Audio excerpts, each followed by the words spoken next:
I'd like to introduce Trista Souk, who's a beautiful new friend of ours, to sing the national anthem.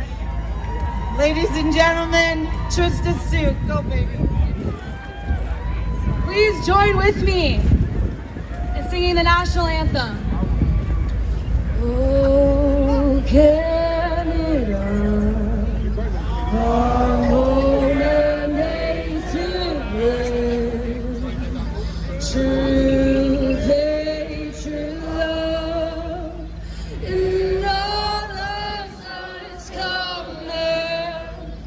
With glowing hearts we see thee rise, the true North strong and free.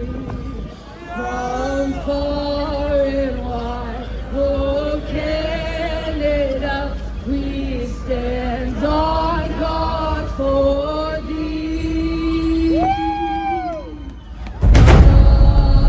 keep our land glorious and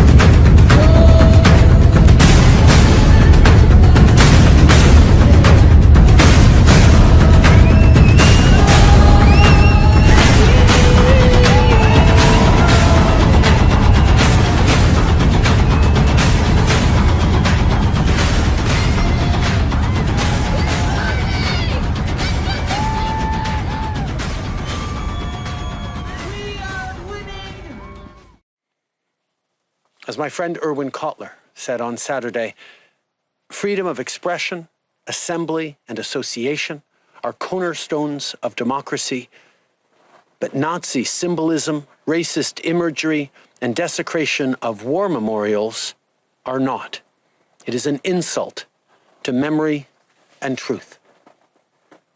Hate can never be the answer. Over the past few days, Canadians were shocked and frankly disgusted by the behavior displayed by some people protesting in our nation's capital.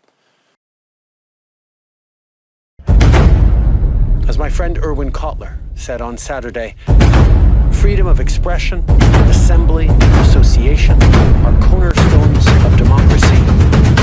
But Nazi symbolism, racist imagery, and desecration of war memorials are not. It is an insult to memory and truth. Hate can never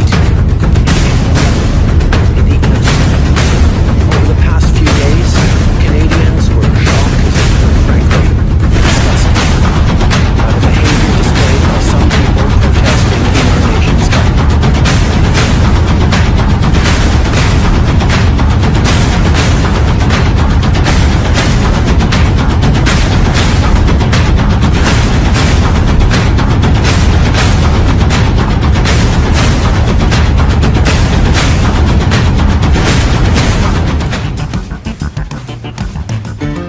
Already facing scrutiny amid a massive sexual misconduct scandal, the Canadian Forces will be reviewing how it trains and interacts with foreign military personnel after it was revealed our own officials met with a unit with ties to neo-Nazis.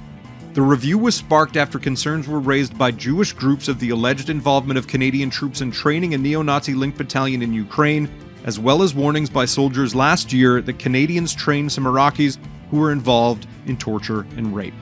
I'm Dave Breckenridge, and this is 10-3. David Pugliese, who covers the military for the Ottawa Citizen, joins me to discuss the review and why the military's response is another sign of a need for a culture change in the forces. Don't forget you can find us on Spotify, Apple Podcasts, Google, or even on Amazon Music now. I'd love it if you could leave us a rating, a review, and tell your friends about us.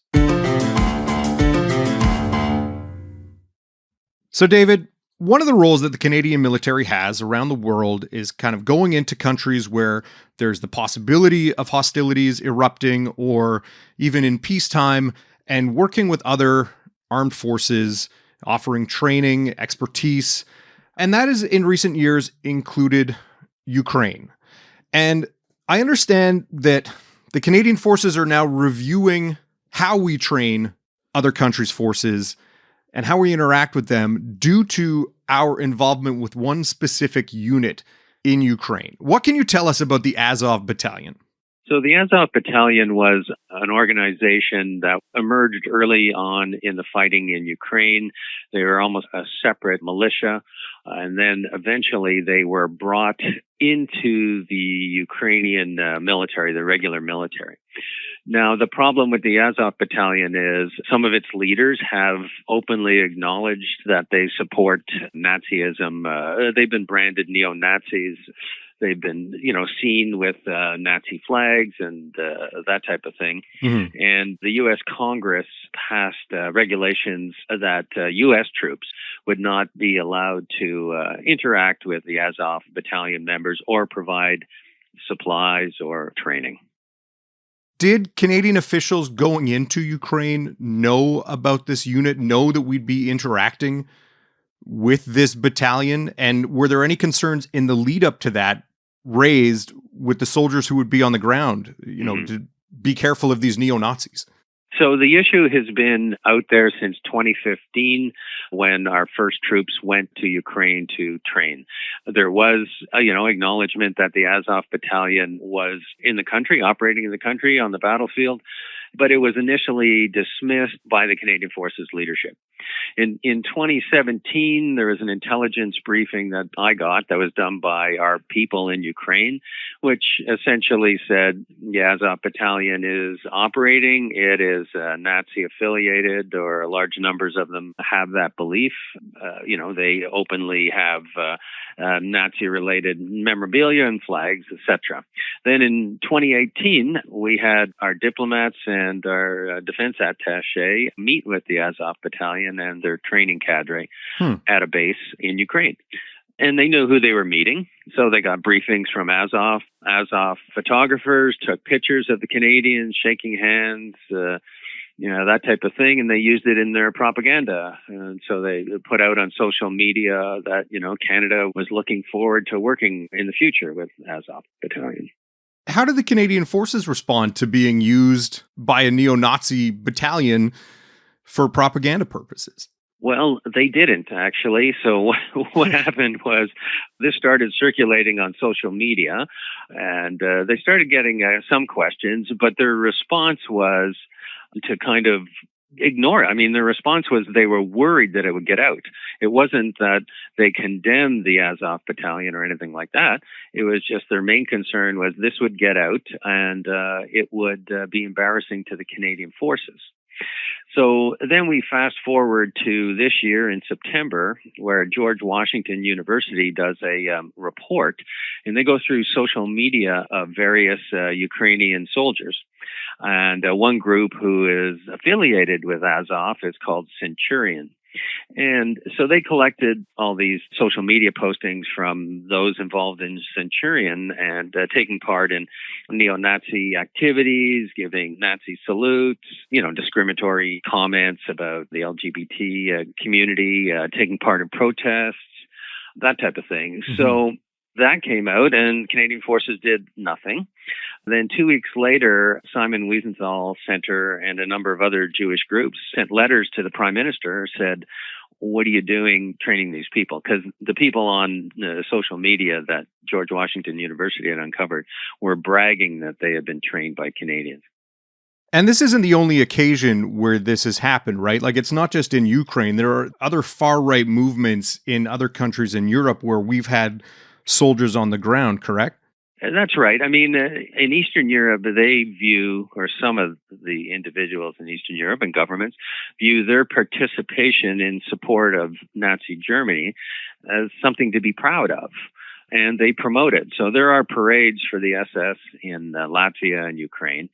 In 2019, the Latvian defense minister issued a statement saying that the Latvian SS were the pride of Latvia. Just to go back, I mean, we fought the Nazis. Canada fought the Nazis during the Second World War, and along with the Russians and the United States and Britain and other Commonwealth countries, we defeated them. Yeah. And so when this was put out there, then Defense Minister Harjit Sajjan refused to condemn it. Not one Canadian general said, hey, wait a minute, this is out of line. And just to give you more context, the Latvian SS were among the last holdouts, Heinrich Himmler's headquarters in Berlin to fight to the bitter end. So we're not talking schoolboys here. Right. Does Canada, when it goes into these other countries, whether it's to offer training to ally nations like Latvia, like Ukraine, or even when it goes into places like Iraq, do we vet the people who our soldiers are going to be working with? No, there's no vetting at all. So we have the countries, the host countries, to supposedly vet the individuals. And in many of these cases, they aren't vetted. And that is the problem. Now, the Canadian Forces says that, they don't have the resources to vet these individuals. One argument for cracking down on this is we're the ones providing the training. We're providing tens of millions of dollars of training and equipment.